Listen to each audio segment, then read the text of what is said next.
Halo guys, welcome back again to my channel. So di video malam hari ini teman-teman saya pengen membahas satu project yang sebenarnya sebelumnya sudah pernah saya mention, tetapi karena banyak sekali dari teman-teman yang menanyakan soal updates dari project ini, maka saya akan lakukan di video malam hari ini. Nah, nama projectnya adalah D.Py teman-teman. Jadi kalau misalnya kalian yang penonton setia harusnya sudah pernah mendengar ya saya mention project ini. Dan banyak yang bertanya karena mungkin ada beberapa yang juga tertarik menjadi investor ya. Jadi, saya memaklumin gitu ya, banyak sekali pertanyaan yang masuk karena memang harga dari semua altcoin sekarang lagi mengalami penurunan, tidak terkecuali DeFi. Tapi karena kemarin juga dari DeFi ini menjanjikan adanya centralized exchange listing, tapi kemudian rupanya tidak jadi, dan saya akan membawakan update juga untuk persoalan itu. Jadi, kalau misalnya teman-teman yang tidak tahu, DeFi ini merupakan salah satu project yang ingin gitu ya menjadi satu super app di bidang DeFi. Jadi namanya aja udah DeFi gitu ya. Jadi ini nama yang juga cukup menarik. Dan kalau misalnya teman-teman lihat di websitenya sendiri, maka kalian akan langsung melihat ada sebuah banner berisi New Centralized Exchange Listing 7 Februari tahun 2025, backed by Binance, Coinbase, Angels. Jadi kalau misalnya kemarin itu tidak jadi, itu ada alasannya teman-teman. Mereka juga udah umumkan di Twitter dan katanya centralized exchange listing-nya itu bakalan ditunda menjadi tanggal 7 Februari besok. Jadi kita bakalan lihat apakah kali ini benar atau tidak. Tapi sebenarnya teman-teman, yang membuat saya tertarik dengan project ini bukan hanya sekedar soal mereka akan di-listing di centralized exchange ya. Tapi juga memang ada beberapa poin yang sudah saya sampaikan juga di video terakhir ketika saya membahas soal DeFi. Nah, untuk teman-teman yang tidak tahu, project DeFi ini sudah berhasil nge-track TVL sebesar 39 miliar dolar dan lebih dari 119.000 kontrak sudah berhasil mereka track.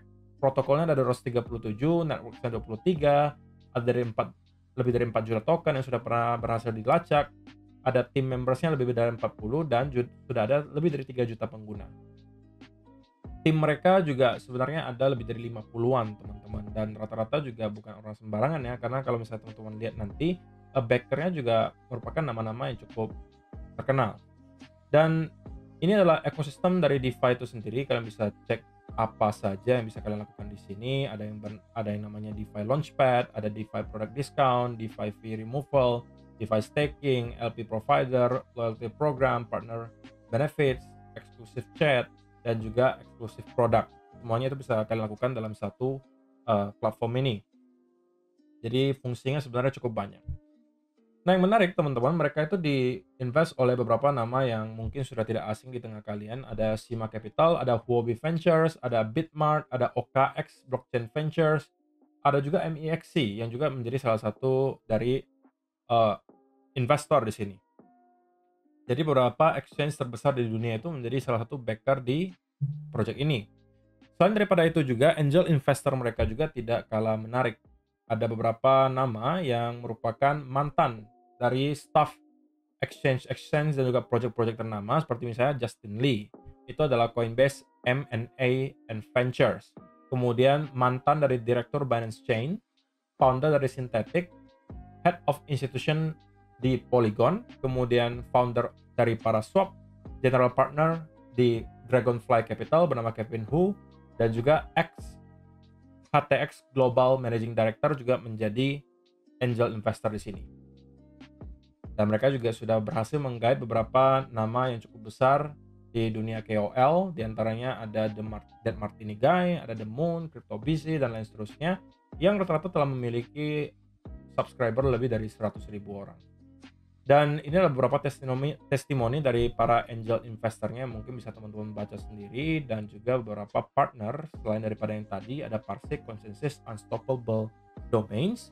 Mereka juga sudah pernah diliput di berbagai media massa yang cukup dikenal, Forbes, WSJ, Investing.com, dan lain seterusnya. Nah, kalau misalnya teman-teman masuk ke root data, kalian juga bisa ngelacak gitu ya, data-data dari DeFi ini. Sekarang mereka fully diluted valuation-nya di angka 24 juta dolar. Circulating market cap-nya di angka 8 juta. Jadi sepertiga token yang sudah berhasil circulating. Nah, mereka fundraising-nya kemarin itu dari berbagai nama-nama yang ada di sini, teman-teman. Jadi backer-nya itu cukup banyak kalau misalnya kalian lihat di sini. Dan project-nya itu live untuk trading itu di tanggal 31 Januari tahun 2024. Jadi baru kurang lebih setahun lebih token DeFi ini, dirilis gitu ya. Dan kalau misalnya kalian lihat ini adalah bentukan chart-nya, memang tidak terlihat terlalu exciting gitu ya untuk sekarang. Kenapa? Karena ya memang keadaan market yang sedang tidak mendukung. Jadi sekali lagi teman-teman, kalian jangan melihat satu project spesifik lagi turun harganya lalu kalian cap itu sebagai sebuah misalnya scam misalnya.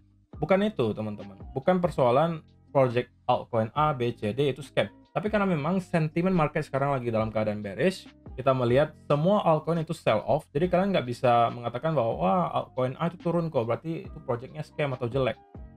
Masalahnya tidak hanya project A, B, C yang turun, semuanya juga ikutan turun. Jadi ini hanya permasalahan market yang lagi bearish gitu. Jadi itu perlu kalian bedakan. Nah, tetapi kalau misalnya kalian lihat sebelum-sebelumnya, token DeFi ini ketika mengalami kenaikan itu eksplosif banget, teman-teman. Kadang-kadang itu bisa dalam kurun waktu beberapa hari, seperti contohnya di sini ya. 0,019 tiba-tiba naik menjadi 0,05. Sama juga di sini 0,02 tiba-tiba naik menjadi 0,056. Itu terjadi dalam kurun waktu beberapa hari saja. Sama juga dengan apa yang kita lihat di sini 0,027 tiba-tiba naik menjadi 0,07. Oke, jadi pergerakannya cukup eksplosif di sini menunjukkan bahwa ada akumulasi yang sedang terjadi di sekitaran area ini. Dan itu menurut saya cukup menarik. Dan kalau misalnya kalian masuk ke Twitternya, maka kalian akan langsung disuguhkan dengan satu pin tweet yang menjelaskan gitu ya, yang menjelaskan apa alasannya kenapa kemarin itu nggak jadi gitu ya. Jadi disebutkan di sini, our original plan was to list on multiple centralized exchange today. However, just moment before listing, it turned out that the main centralized exchange was not technically aligned with our chosen timeline and was not in the time to list DeFi today. Faced with a choice, proceed today with smaller exchanges or postpone by a week to include a top tier exchange. We carefully consider later as the best path forward. Jadi intinya, alasan yang disampaikan oleh timnya adalah menjelang listing itu ada sesuatu masalah lah. Intinya centralized exchange-nya mungkin memberikan jadwal listingnya itu berbeda dengan keinginan dari tim DeFi sehingga kemudian ditunda, teman-teman. Tetapi ada tweet terbaru juga muncul bahwa ini tweet 15 jam yang lalu bahwa dikatakan kemungkinan besok akan ada listing nih. Nah, saya sebenarnya sekali lagi nggak pernah berani gitu ya bahwa garansi akan ada listing karena sebelumnya kejadiannya ditunda gitu ya. Tetapi mudah-mudahan besok benar-benar akan ada listing. Nah, kita nggak tahu ini bakalan di listing di exchange yang mana. Pada intinya DeFi itu sudah di listing di berbagai exchange yang cukup ternama ya teman-teman. Dan hanya tersisa ada beberapa exchange besar yang belum ngelisting. Salah satunya mungkin adalah Coinbase, OKX, atau Binance. Tapi kita nggak tahu deh yang mana yang kira-kira bakalan ngelisting. Tapi saya cukup tertarik dengan project DeFi ini karena beberapa poin yang tadi saya sebutkan. Tim yang nge-back di belakangnya itu nama-nama besar gitu ya, adalah angels dari berbagai exchange ternama dan juga project-project yang sudah kita kenal.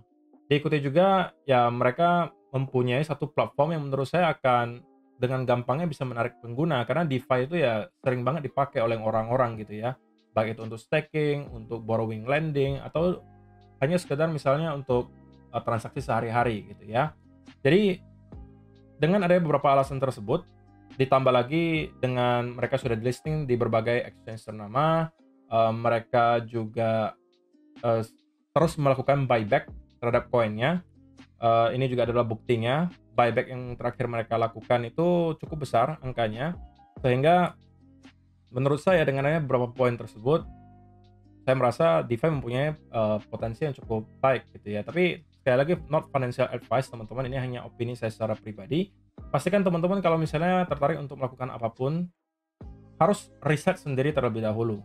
Tidak ada yang mengajak kalian untuk membeli atau menjual di sini. Semua yang kalian dengar dan tonton di video hari ini hanya merupakan informasi yang saya share belaka. Tidak ada ajakan untuk membeli atau menjual. Karena saya juga bukan seorang financial advisor. So, saya rasa itu aja sih teman-teman yang mau saya sampaikan di video hari ini. Semoga bisa bermanfaat untuk kalian semua. See you in the next video. Bye.